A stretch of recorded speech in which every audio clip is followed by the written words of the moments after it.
Hey, what's up everybody? Now, I know what you're all thinking. All the hype from ArenaNet, all the lead up through End of Dragons. It's been a full year since we revisited Cantha, but in the end, it felt a little flat. It just wasn't big enough. I am, of course, talking about Rama's hat. Let me know what you thought of his hat in the comments, and as always, I'll catch you later. Okay, but for real, even if that was the full video, it'd be pretty fitting for how brief this patch was, but I'll get into that in a second. First, I want to talk about the good, because I feel like I might get so wrapped up in my gripes that I'll forget to talk about the things that I actually liked about this patch. So, the patch is called What Lies Beneath. Let's talk about it. We'll start with the new map, Gyala Delve. Holy moly, this is a really cool map. I'm not a huge fan of the outdoor area. It's a little too like browny orangey for my taste. I'm just not a fan of the color choice for the atmospheric fog and stuff. But then you go into the caverns and then you go deeper and deeper and deeper. And man, this map just felt really big exploring it. It really took me by surprise. It absolutely sold the atmosphere of exploring these deep jade mines overrun by demons and bad juju. Just an awesome vibe. Reminded me a lot of Draconis Mons, actually, except without the PTSD of the Wayfarer's Hedge. If you know, you know. A highlight for me was the massive mining rig fallen into the abyss, as well as the final boss room that was showed in the teaser image. Just an awesome space. Love the colors here. I have to really applaud the art team for this. It's just an overall excellent environment, and I really enjoyed exploring it. So the map is also divided up by these walls and gates that can only be taken down with siege weaponry, i.e. siege turtles. As gimmicky as this is, I love it. The siege turtles felt super underutilized in End of Dragons, and for them to actually be a critical element here is really cool. I actually hope they expand on this and introduce even more siege stuff in open world PvE. I mean, hell, get the Warclaw in there. Let us pull down the walls and gates with the chain pull that we use in World versus World so that we can properly break down this stuff without a passenger. You know what else would be a super cool addition? Like maybe if we could give racial skills this utility, stuff like the Charzuka, the Asura golems, the Sylvari turrets, the Norn bear form. You could even make these things masteries, you know, a track for the Warclaw that gives it the chain pull and turns your racials into siege skills. I don't know, food for thought. I've always liked when aspects of other modes sort of bleed into others, and I feel like the Guild Wars 2 PvE gameplay is at its best when you need to use the same kind of utility and reactive playstyle as you do in the PvP modes. Like, I really like the stomp mechanic in the Living World Season 1 stuff. So yeah, keep doing this, ArenaNet, please. I think it's a really cool way to expand gameplay variety. So yeah, the siege turtles are used to push through the map in the new meta event, which literally exists. It's a meta event. It takes place across the whole map. I mean, it's very familiar to other meta events that you're familiar with. The giant squad gets split into a few groups, each pushing different lanes and completing objectives along the way, etc, etc. It's enjoyable enough, and the rewards seem okay, but I'll get to that in a second. Now, the final boss of the meta is also just okay, I guess. As I said earlier, the arena looks insane. Like, it looks like some dragon stand style thing, and you're kind of expecting to face off against some giant demon or something traveling between the platforms, but no. You kind of just fight these identical bosses on 3 platforms. You fight them over and over again. Nothing too crazy going on with mechanics here, but I did enjoy the condition damage pressure going on. It really forced me to do some like off healing and condition cleansing. Of all the meta events, this one kind of just sort of lands in the middle for me. This is more or less half the meta, so I am interested to see where it goes in the other half. Hopefully it'll have a little more spectacle. But yeah, it's a shame we have to wait 3 months for that. More on that in a second. So this is all accompanied, by the way, by some brand new music. It's not all new, mind you, but there were some fresh tracks and they absolutely slapped. It's no secret that the End of Dragon soundtrack is pretty good, and that does not change here. Now, briefly, rewards. Let's talk about rewards.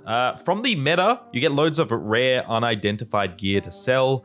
You get those Luxon weapons, which you can sell for a couple gold each at the moment. There's a rare drop, being the Jade chair thing that goes for like 70 gold or something. So yeah, the meta rewards are pretty decent as far as gold per hour goes, but I personally don't care about that sort of thing since there's like so many sources of gold in the game now. In terms of new skins, you've got a few. There's the Spectre mask and the Harbinger hat from those concept pieces that were missing from End of Dragons. They're here. Really glad that those have come to the game. They look pretty nice. The dagger, sword, katana skin thing is cool, but a little bit basic, I think. That's like a rare ascended drop, I believe. The Luxon weapons that I mentioned earlier are decent looking, though I feel like the shade of green is really hard to match with stuff, but I do like the designs. I mean, there's a few bits and pieces, don't get me wrong.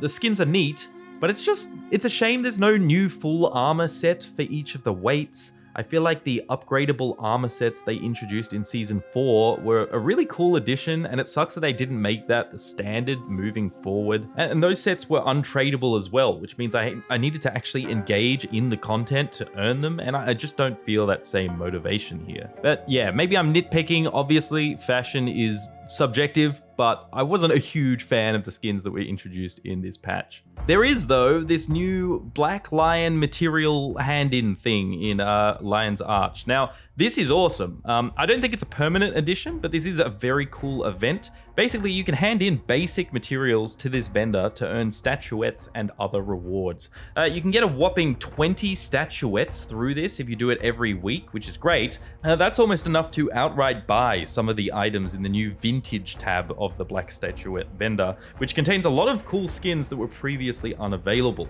Which, yeah, on that note, FYI, the Statuette vendor got an update. It contains every exclusive Black Lion chest skin now, and the costs have been readjusted. Really, really awesome change. Love to see this.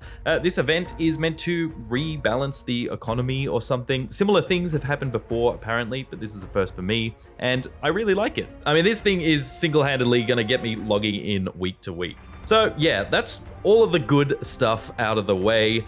Now we got to talk about the story. Oh boy, I am not exaggerating when I say that the story is like 1 hour long. I legit thought we were like halfway through the episode when it ended.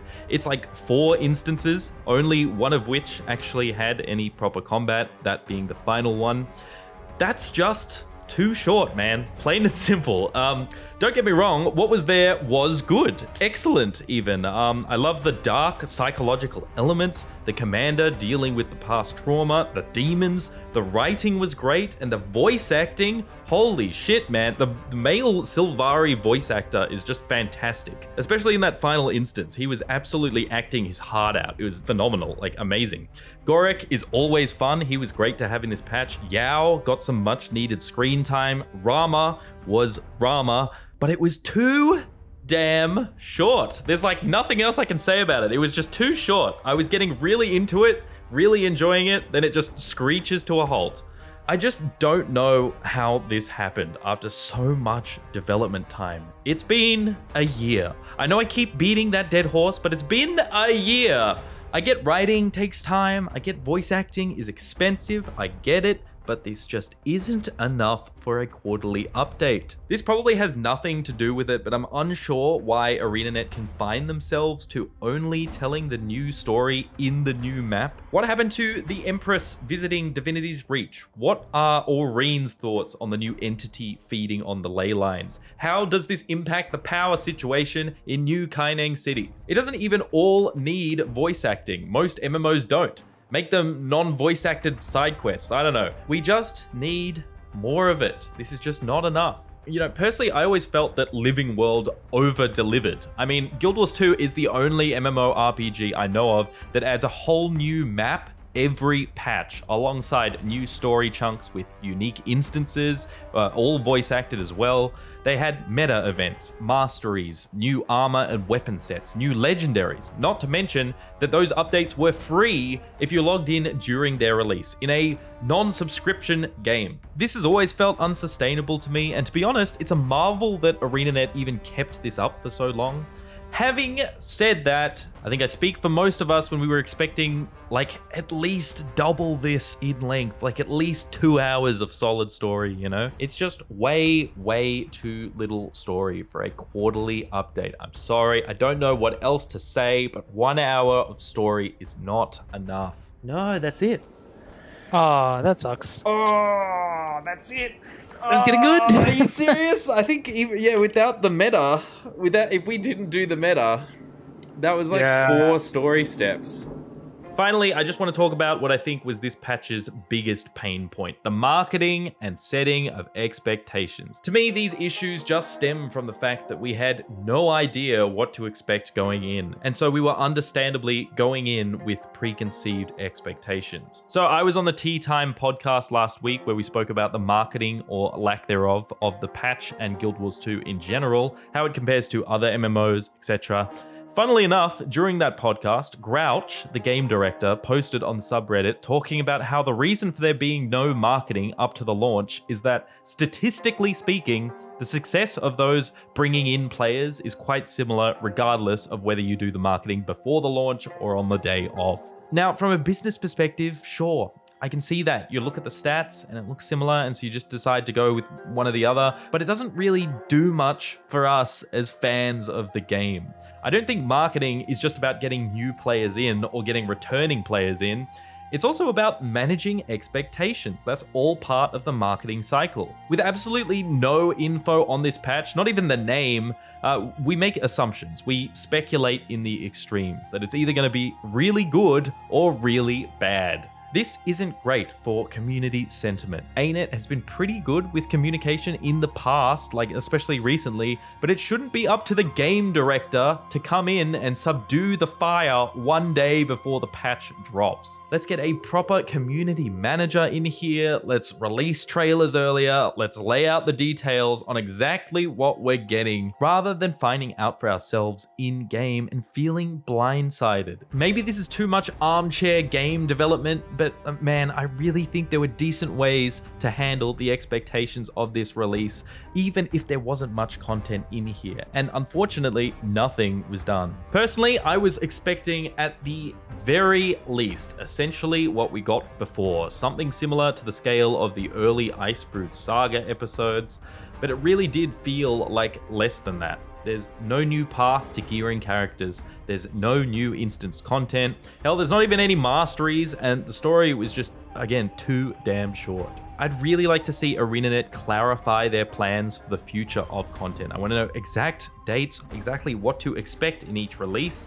I really want to know if this is the sort of scope we can expect moving forward, especially because we have no clarification on these new combat features or upcoming masteries. And at the moment, I'm skeptical that that stuff is even going to be included in any of the quarterly updates, given how scant this one was. As I talked about in my previous video, I was really hoping for ArenaNet to hit a home run with this patch. Again, it's been a full year since End of Dragons. It's the start of this supposed new era, and this release was going to set our expectations moving forward. And to be honest, those expectations are now quite low. The only real saving grace to me is that despite not having an exact date, we know that the next update is coming in roughly 3 months. We can infer this from the roadmap ending in May, from ArenaNet themselves calling them quarterly updates, and they also said as much in a recent PC Gamer article, saying that it would be coming early summer. We know there's another update coming with the other chunk of this map. We know the next update will more or less conclude whatever story has been set up here, and we know there'll be a new fractal with that release as well, alongside balance updates, etc. Until then though, I mean, this is basically it. We have a festival in a month, but I'm not much of a festival guy. I'll most likely just have to coast along. Maybe go for the new Su-1 legendary variant. And I also really want to dive into learning Engineer and Elementalist after the recent balance updates as well. Like, as always, if you're a new player, then right now is a great time to be getting into the game. There's so much content for you to do, and there's been so many quality of life updates recently. But I personally was quite disappointed in this patch, and I'm not gonna lie, it does make me a little worried about the scope of future content. TLDR, the map, the music, the story, it's all really good, there just wasn't enough of it. Anyway, let me know your thoughts on the patch in the comments below. I'd love to get a feel for what the general sentiment is, although I kind of gather that it's not great. If you are enjoying the patch, let me know what you're enjoying about it. But yeah, I mean, that's it from me today, and as always, I'll catch you later.